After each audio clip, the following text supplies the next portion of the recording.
Bueno, chicos, la lección de hoy quiero retomar algunas ideas del tema que habíamos hablado la vez pasada de error de coseno.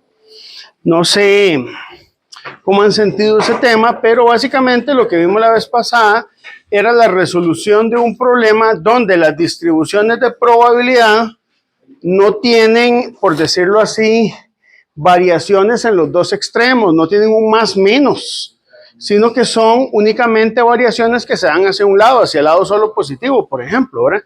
El error de coseno era uno de esos ejemplos donde teníamos una distribución de probabilidad, por ejemplo, una rectangular, calculábamos el coseno de esa distribución y siempre daba un valor positivo. El asunto aquí es que en la lección pasada habíamos visto cuál era el resultado tanto del mejor estimador como de la incertidumbre del error de coseno. Hoy quiero verlo un poquito más a fondo, sobre todo en términos de lo que son las distribuciones de probabilidad. Entonces, quisiera poner esto un poquito en contexto, tal vez como para recapitular un poco lo que hablamos la vez pasada, y luego ver cuál es la metodología que se emplea para lo que es en general estimación de incertidumbres, cuando incluso el error de coseno no sigue una distribución que sea exactamente rectangular. Eso es lo que quiero ver. Entonces, recapitulando, vamos a ver.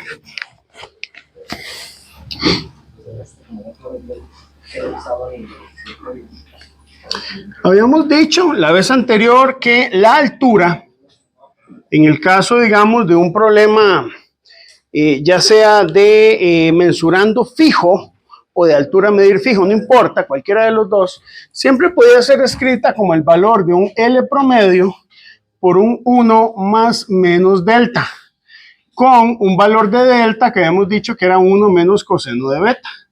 Y donde el más básicamente se refería, el más al instrumento de medida fijo, y el menos se refería al mensurando de altura fija, que eso es lo que hemos dicho. Entonces teníamos dos casos. El primer caso del que hemos hablado era el caso unidimensional.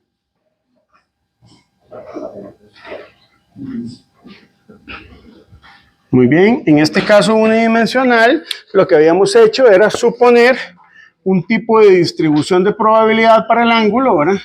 Que iba desde menos beta sub 0 hasta beta sub 0, y habíamos establecido que el h se escribía como el L barra por 1 más menos beta sub 0 al cuadrado sobre 6, y que la incertidumbre de ese valor de h estándar era la raíz cuadrada de la incertidumbre del L más L barra por beta sub 0 a la cuarta sobre 45.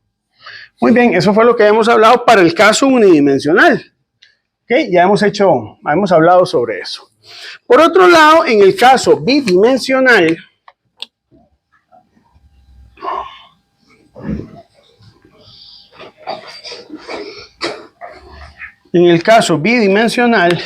nosotros habíamos supuesto que el tipo de distribución de probabilidad iba a partir de 0 hasta un valor máximo.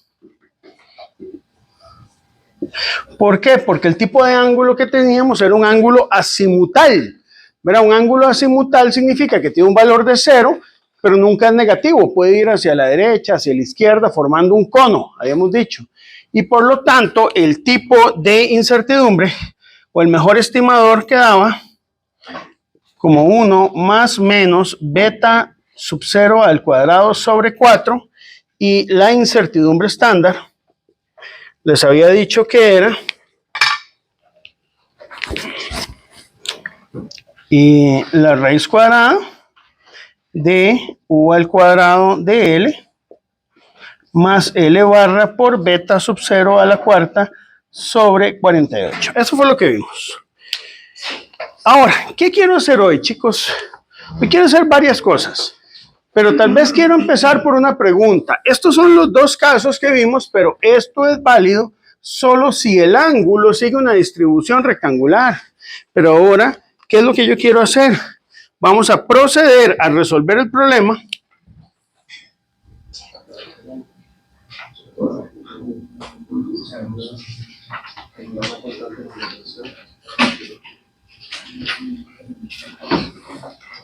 Suponiendo que el ángulo beta, que es el ángulo que forma básicamente el instrumento con la vertical, no sigue una distribución rectangular.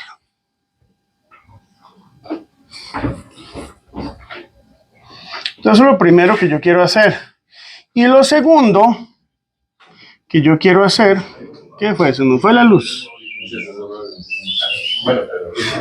¿Qué pasó ahí? ¿Cómo? Bueno, espero que se vea. Sí se ve. Ok, no, aquí seguimos. Por eso la elección es presencial y en pizarra, ¿verdad? Y bueno, retomando, quiero resolver el problema para un caso en que no sea rectangular, o sea, ¿cómo se haría? Porque estos resultados son válidos, el tipo de distribución es rectangular. Y el otro caso que me parece importante resolver, o el otro punto que me parece importante abordar, es ¿de dónde salen estos valores, chicos? ¿De dónde salen esos valores? O sea, a ver, ¿cuál es el método analítico para obtener H y la incertidumbre de H? Incluso para una distribución que fuera rectangular o normal o la que fuera, ¿verdad? Es decir, ¿de dónde salen estos valores? Porque de momento yo se los disparé, pero estos son los dos puntos con los cuales yo quiero arrancar el día de hoy, ¿de acuerdo?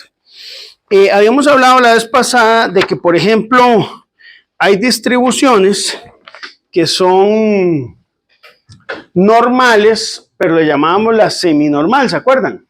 Que eso ocurre cuando, por ejemplo, usted solamente puede tomar valores positivos de una variable. Eso vamos a ver que puede ser importante.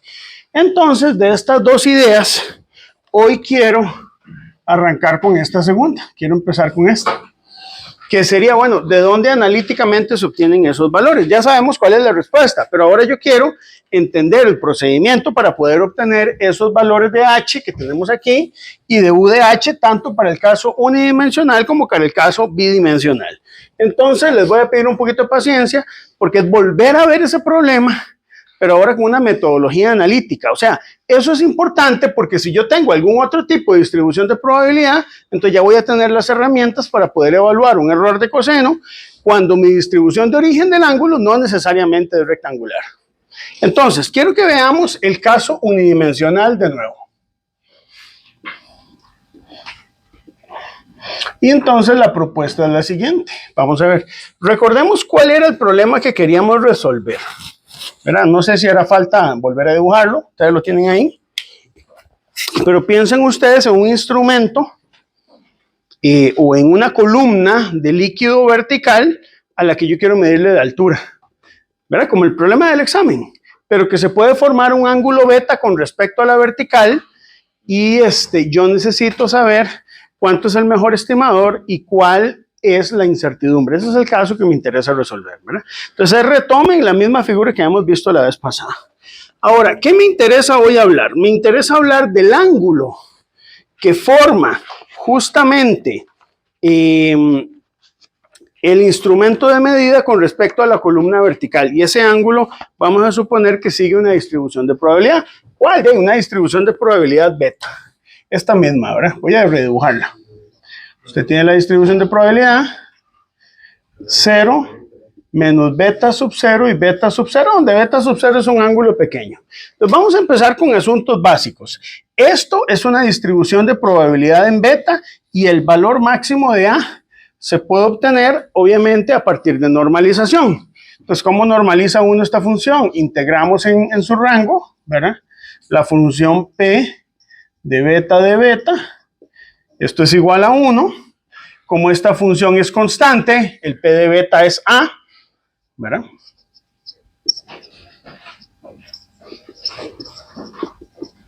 Y por lo tanto, el A sale de la integral, usted integra el beta y lo evalúa en beta sub 0 y en menos beta sub 0.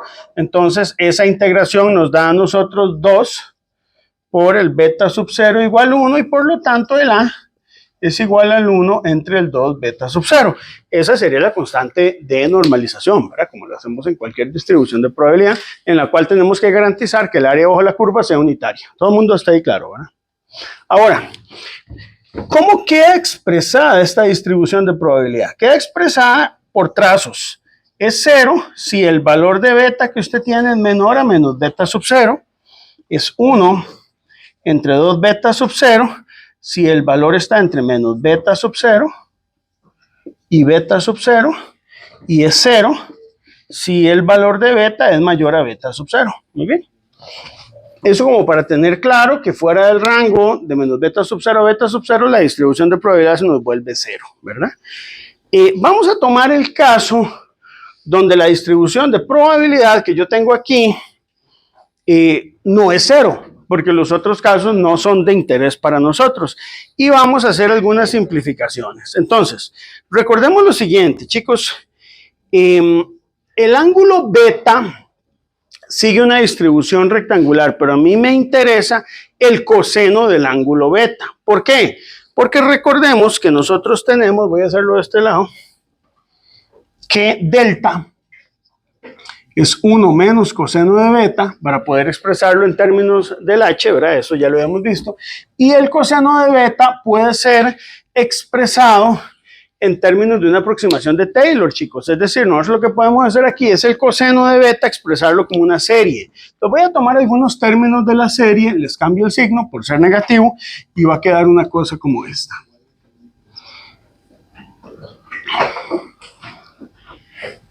Esto va a ser, no, voy a ponerlo como igual, beta sub 0 al cuadrado medios. Es decir, cuando yo llego y añado un término de la serie, puedo añadir más, pero no voy a ganar tanto, ¿verdad? A nivel, digamos, del error que yo cometo aquí, el término que sigue es a la cuarta, es beta a la cuarta. Entonces se entiende que para ángulos pequeños ya este está en un orden de magnitud mucho más pequeño. Entonces me voy a quedar solamente con que la relación de delta es igual a beta cuadrado medio. Yo de aquí, a partir de delta igual beta cuadrado medios, puedo despejar beta. Me interesa solo el ángulo positivo y decir que esto es raíz de 2 veces delta. O bien decir que esto es raíz de delta a la 1 medio. O sea, estoy expresando el ángulo beta en términos del delta. Ese delta es el 1 menos coseno que ya habíamos sustituido, ya hemos hablado la vez pasada.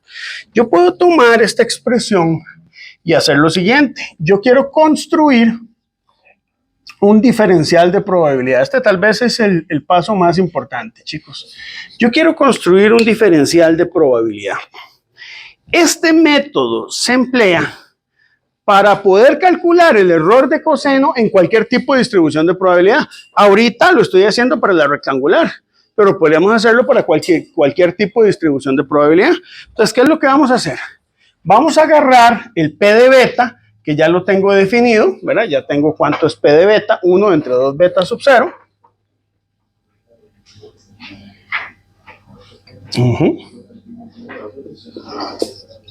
Y voy a agarrar el diferencial de probabilidad de beta. ¿De dónde voy a sacar ese diferencial de probabilidad de beta?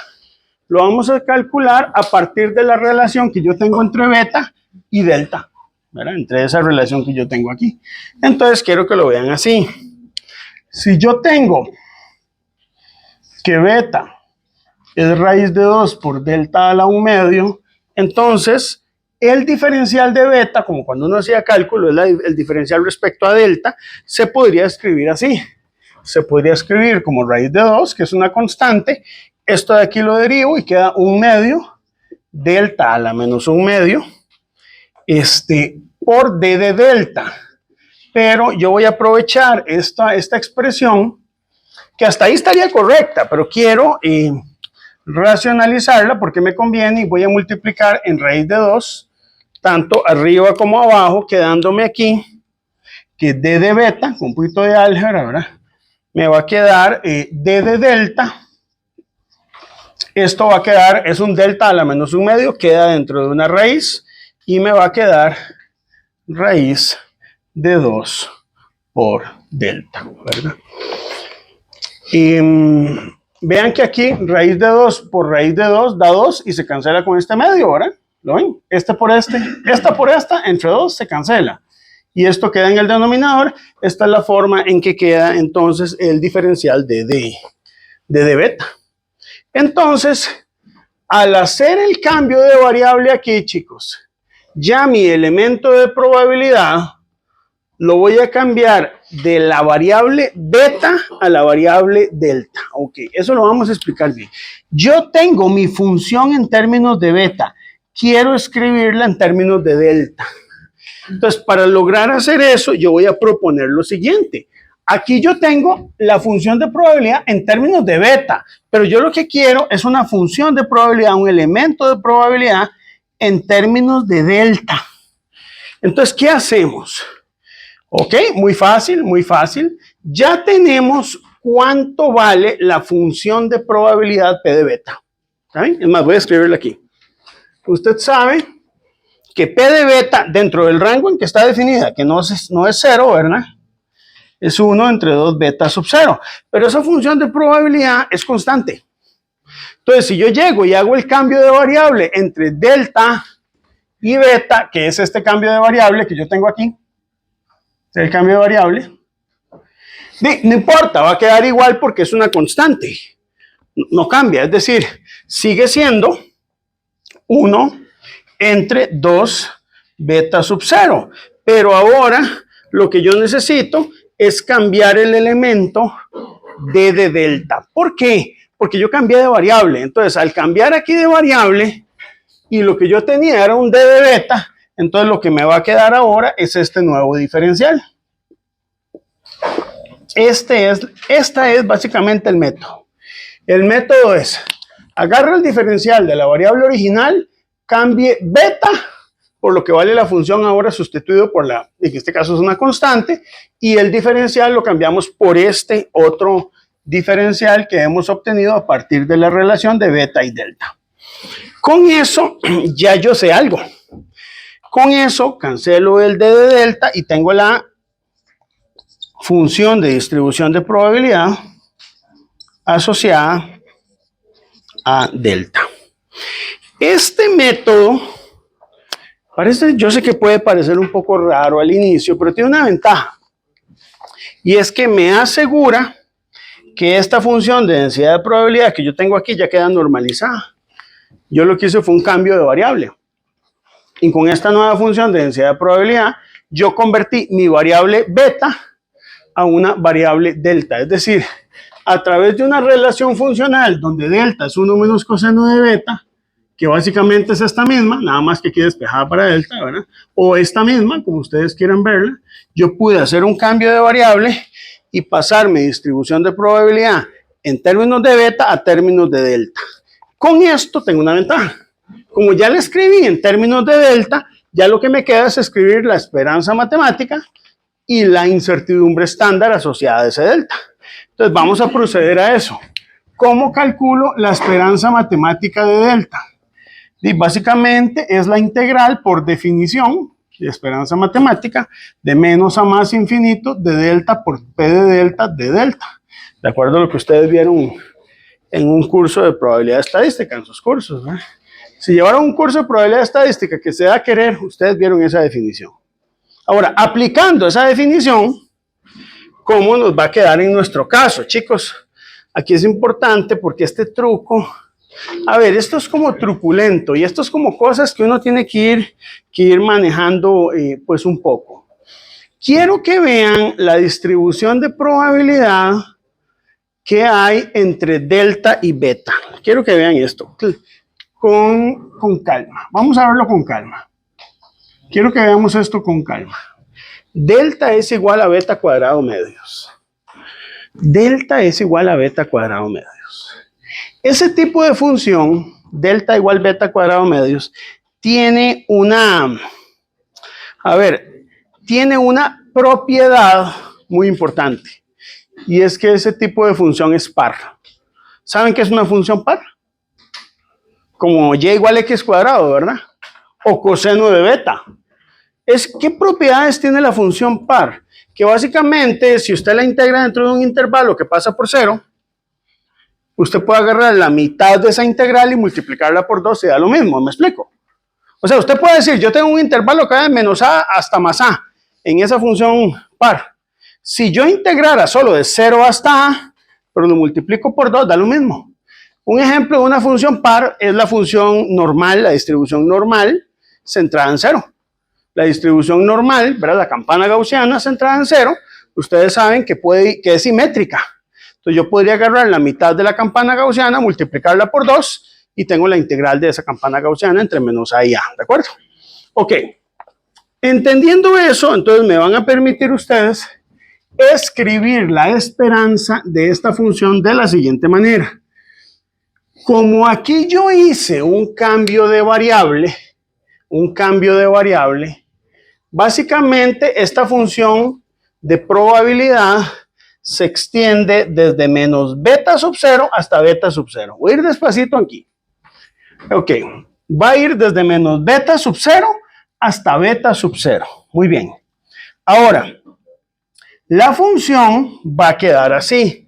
Va a ser delta por P de delta, entonces va a quedar delta por P de delta es esto, ¿verdad?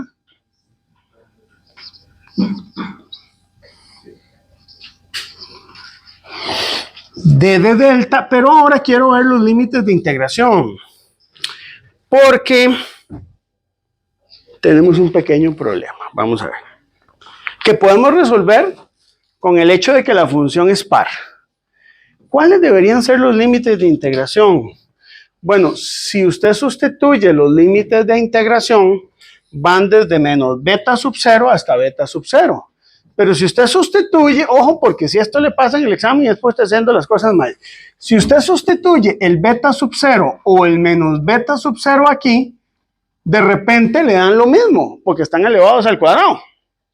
Entonces, si usted mete esos dos límites de integración aquí iguales, ¿qué va a pasar con la integral? Da 0 y posiblemente usted entra en un estado de pánico. ¿O no?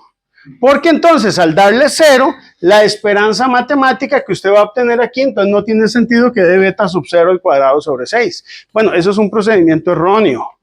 Al ser una función par, usted realmente lo que hace es integrar desde 0 hasta el límite superior del beta, que va a ser el beta sub 0 al cuadrado medios.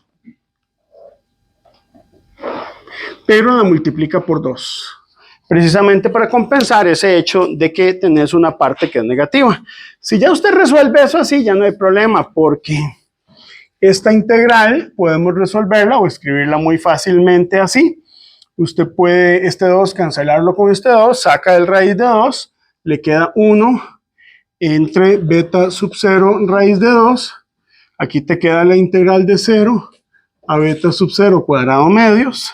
Esto te queda raíz de delta, y esa integral ya se resuelve por las técnicas que ustedes ya conocen de sus cursos de cálculo, ¿verdad? Que aquí sería, como eso es un delta a la 1 medio, entonces les va a quedar 2 tercios, delta a la 3 medios, ¿verdad? Porque es 1 medio más 1, 3 medios, evaluado en beta sub 0 cuadrado medios 0, quedando 2, beta sub 0, 3 raíz de 2, beta sub 0 medios a la 3 medios, lo cual es 2 entre beta sub 0, 3 raíz de 2, beta sub 0 al cubo sobre 8. Ahí estoy siguiendo el álgebra como con bastante cuidado. Esta parte queda 2 beta sub 0 cuadrado, porque aquí se cancela con el cubo. Aquí 3 por 4. Y aquí es un raíz de 8. Bueno, 8 por 2, 16, raíz 4. Y por lo tanto, la esperanza de delta les va a dar beta sub 0 al cuadrado sobre 6. Que es básicamente lo que habíamos obtenido aquí. Ese valor de delta. Entonces, así se demuestra. ¿Ok? Ahora sí, los escucho. Arriba de ese cuadro rojo dice P de delta por D de delta. Ajá. Ahí debe ser delta también. Ahí sería P de... Bueno, es indistinto, porque como es constante. No, pero con el D, ¿no? Con el D de aquí. aquí sí tenés razón. Aquí debería ser, vamos a ver. Aquí debería ser PD. Sí, el tema es el siguiente, vamos a ver, te explico. Es que el tema es el procedimiento. Uno lo que hace aquí es que toma el P de beta. Este es el P de beta, ¿verdad? Y este es el D de beta. ¿De acuerdo? Pero lo vamos a igualar por definición. Debería ser igual un elemento de probabilidad en beta que un elemento de probabilidad en delta. Entonces, realmente lo que estoy igualando es P de delta D de delta con P de beta D de beta. Entonces, de este lado sustituyo el P de beta, pero aquí dejo la definición del P de delta para poder obtener el cambio de variable. Lo único aquí que sí tengo que hacer es que no puedo cancelar los diferenciales. Y por eso el diferencial de beta lo tengo que escribir en términos del diferencial de delta. Ese es el procedimiento. ¿Está bien? Ok, ahí tengo la esperanza. Ahora, ¿cómo calculo la varianza? Porque la varianza, la raíz de la varianza debería ser este término que aparece por aquí. Que aparece por aquí. Entonces vamos a verlo. La varianza, por definición, en sus cursos de prueba, le tuvieron que haber dicho, bueno, hay dos formas de definir la varianza, chicos. Pero esta es la forma que a mí me gusta. Entonces, no sé, la voy a usar porque me gusta, pero hay dos formas de definir la varianza y no importa, cualquiera de las dos debería dar igual. Perdón.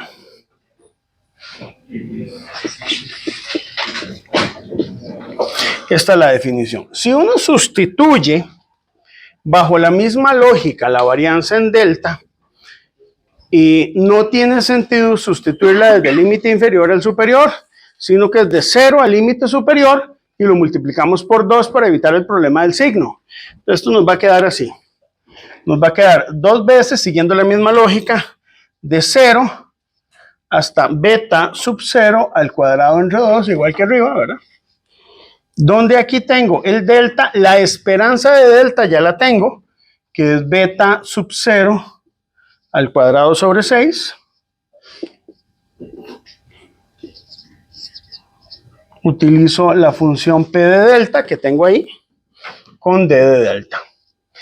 Y esa integral, a ver, se la echaba un poquillo para resolverla, pero es resolver una integral. O sea, ya el problema pasa de un problema de probabilidad a un problema ya más matemático. Aquí me falta un cuadrado. Aquí me falta este cuadrado. La integral, pues sí, se las trae un poco. Yo voy a hacer algunos pasos aquí como para resolverla con algún detalle, ¿verdad?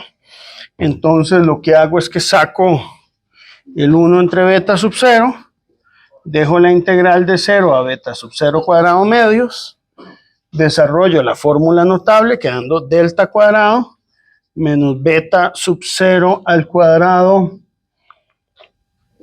delta tercios, es dos veces el primero por el segundo, más el segundo al cuadrado, que quedaría a la cuarta, aquí el beta sub 0, sobre 36 por 1 entre raíz de 2, delta a la menos 1 medio d de delta, ¿verdad?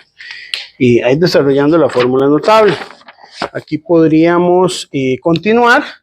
Esta expresión va a quedar 1 entre beta sub 0 raíz de 2, integral de 0 a beta sub 0 cuadrado medios. Aquí multiplico por delta a la menos 1 medio, quedándome esto. Yo sé que este tipo de cosas de repente se vuelve ya muy matemático, ¿verdad? Y no pretendo que solamente copiando pues lo vean. Obviamente traten de resolverlo por su cuenta, ¿verdad?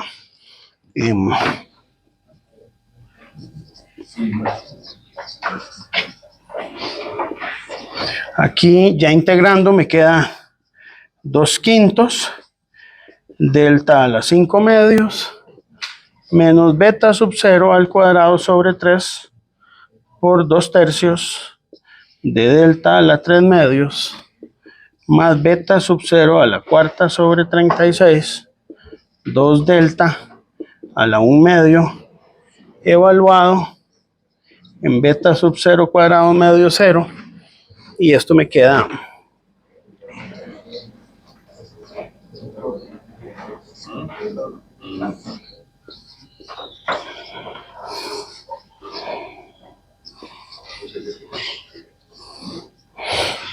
poquito de paciencia, ¿verdad? Nada más aquí.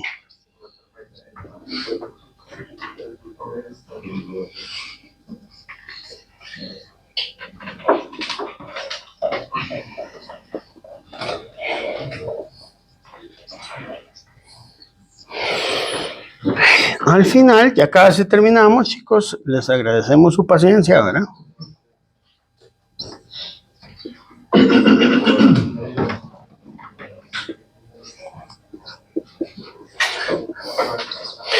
Y entonces esto da beta sub 0 a la cuarta sobre 45. Esto significa que el U de delta tiene que ser la raíz de eso, que es beta sub 0 al cuadrado sobre raíz de 45. Ese es el U de delta, ¿verdad? Este es el resultado. Esta es la incertidumbre estándar de delta en este caso, ¿verdad? Y eso es básicamente lo que justifica que aquí nos haya dado el valor de 45, porque cuando usted hace la ley de propagación de incertidumbres, acuérdense aquí, el coeficiente de sensibilidad es L, pero aquí es la incertidumbre al cuadrado. Entonces, esta es la incertidumbre, ¿verdad? Elevada al cuadrado, pues recuperamos el beta sub 0 a la cuarta sobre 45. Ok, bueno, eso es. Ahora, este método, chicos, la primera vez, a ver, no sé si alguien tiene la GUM por ahí, ¿verdad? Y busquen la parte de error de coseno. Si usted busca la GUM, error de coseno, por ahí, la pueden buscar. La GUM, ahí la tienen, ¿verdad? Búsquenla ustedes. ¿Trae algo de esto? Esto es para que la amen más o para que la odien más. Pero, vea, les doy 5 minutitos. Busquen la parte de error de coseno. No viene absolutamente nada de esto. Lo que viene es que este es el resultado para el caso de una bidimensional. No sé si lo viste ahí, Gabriel. Es que vale la pena comparar esto que está aquí con lo que la GUM propone en el caso de error de coseno. No sé si lo viste ahí. Creo que está en uno de los apéndices, en el apéndice H. Fíjate a ver. Dice... sí, pero estos son los ejemplos resueltos. Creo que tampoco es que está como muy... Bueno, alguien que la tiene en digital puede buscarlo por ahí. ¿Página qué? Página 69. Vamos a ver, aquí está. Búscala ahí también, Gabriel. Entonces, vea, lo que viene de error de coseno, básicamente es bueno, una página. Sí, está bien, una página de poquillo, ¿verdad? Es la sección F.2.4.4. No te hace ningún tipo de dibujo, así como una explicación. Ahí se nos cayó el... Cuidado, revisen ahí que... Sí, la grabación va bien. No, lo digo porque no hay ninguna explicación en internet del error de coseno. Este va a ser el primer video que vamos a subir en todo el internet en español de cálculo de error de coseno. No hay ninguno. Por eso le ha caído, se dispara. No, es que ese es un punto que en la parte latinoamericana posiblemente sí. Pueden hacer lo que quieran. Ya yo hice plata, no mucha, pero hice plata con esto. A mí me paga el TEC por esto. A ver, es la página 69, sección F2.44, dice distribuciones asimétricas de valores posibles. Gabriel, ahí estamos, ¿verdad? Entonces vienen los H's para los dos casos, ¿verdad? H elevado por 1 menos delta, 1 más delta. Te dan la ley de propagación de incertidumbres en la ecuación F4b, eso lo vimos la vez pasada, y te intentan explicar esto. Lo intentan explicar, ¿verdad? Y dan la respuesta, chicos, del caso rectangular en la página 71, en el segundo párrafo, aquí. Ni siquiera lo dan como una ecuación, ¿verdad? Así como tipo ecuación, no, ¿verdad? Pero entonces se dice que si beta sigue una distribución rectangular simétrica, como la que vimos ahí, nos dan la esperanza y la varianza. ¿Quiere la demostración? Salado, hágala. No viene. Te dan la respuesta de esto. Eso es lo que dice la GUM. El documento oficial en el mundo de estimación de incertidumbres. Esto no viene. ¿Okay? Entonces yo creo que vale la pena verlo. Porque esto es el caso unidimensional, pero quiero responder eso para la distribución rectangular con el caso bidimensional donde las cosas cambian un poquito. ¿Está bien? Entonces, ¿tomaron nota de esto? Perfecto. Vamos al caso bidimensional.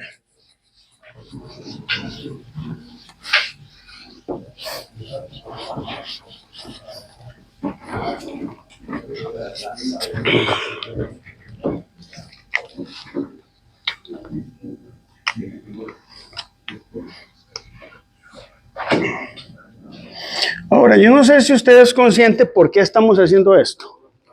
¿Por qué, digamos, a ver, perdón el término, ¿por qué no nos hacemos los rusos y usamos la ley de propagación de incertidumbres? Normal. ¿Para qué tengo que hacer ese cambio de variable? ¿Por qué? Por el problema de los términos de orden superior. Ese es el problema que nosotros tenemos, que si usted aplica la ley de propagación de incertidumbres y nos quedamos solo con los términos de orden superior, el resultado no va a ser tan preciso. Esta metodología nos evita tener que incluir esos términos de orden superior, ¿verdad? Pero bueno, vamos a verlo. En el caso de dos dimensiones, chicos, usted lo que tiene es lo siguiente. Usted lo que tiene es un cono de probabilidades. Es un cono. Donde el ángulo que forma el cono, aquí es beta sub 0, y esto es la longitud L. De la longitud L. Y aquí tenemos H. Voy a suponer este caso aquí, ¿verdad? El L, podemos suponer otro caso. Vamos a suponer este particular como para poder resolver el problema. Yo voy a tomar un elemento de probabilidad, como cuando uno integraba en cálculo 3, ¿se acuerdan? Así. Este elementillo de probabilidad es como un elemento, a ver, que es parte del cono, ¿verdad? Aquí. Es como un elemento conal, porque bueno, aquí yo podría, no sé si saturaré mucho la figura. Tengo este cono, pero es una hoja de cono, no es un cono sólido, es una hojita de cono, ¿verdad? Donde tengo un R, que este R es L por seno de beta, ¿verdad? Donde beta va cambiando, ¿verdad? Beta va cambiando, ya vamos a ver cómo. Y aquí yo voy a tomar la parte de arriba de este cono, ¿verdad? Voy a detallarla un poco. Voy a hacer un poquito más grande, chicos, para ver los detalles. Básicamente lo que yo quiero es integrar un cono bien, ¿verdad? Esta es la parte de arriba del cono, esta es la parte circular del cono, donde yo voy a tomar, bueno, era concéntrico, ustedes se lo van a imaginar ahí. Dentro de ese cono yo tengo un radio R, tengo un elemento dA, que es este, y ese elemento dA puedo analizarlo como si mi distribución de probabilidad fuera solamente desde 0 hasta beta sub 0, ¿verdad? Por geometría, yo sé que R es igual a L por seno de beta, ¿verdad? Porque ya básicamente es el cateto opuesto al beta, el que yo estoy calculando con R. Para beta chiquitito, que es lo que yo estoy trabajando, chicos, en beta pequeñito, no sé si ustedes lo saben, el seno de beta en radianes es aproximadamente igual al valor de beta. ¿Está bien? Eso lo saben, ¿sí, verdad? Y entonces, el diferencial de R va a ser L de beta. Cuando uno dice aproximadamente igual, en metrología es un igual. Ya después uno lo toma como igual, ¿verdad? Y entonces aquí tengo una cosa. Aquí lo que yo necesito es encontrar la constante de normalización para la función de densidad de probabilidad. Para ello yo voy a imponer una condición. Voy a poner la condición de que si yo integro, esto va a ser una integral doble, el elemento de probabilidad por dA, y esto me tiene que dar 1. Ya no es una integral en una dimensión, es en 2 dimensiones, pero igual tiene que dar 1. Entonces, vamos a construir la función de densidad de probabilidad. Se construye un poco diferente a como está acá. Lagún menciona cuál es la forma de esa función, aunque no la normaliza, la pueden buscar ahí. Entonces, atentos. Buenas. Perdón.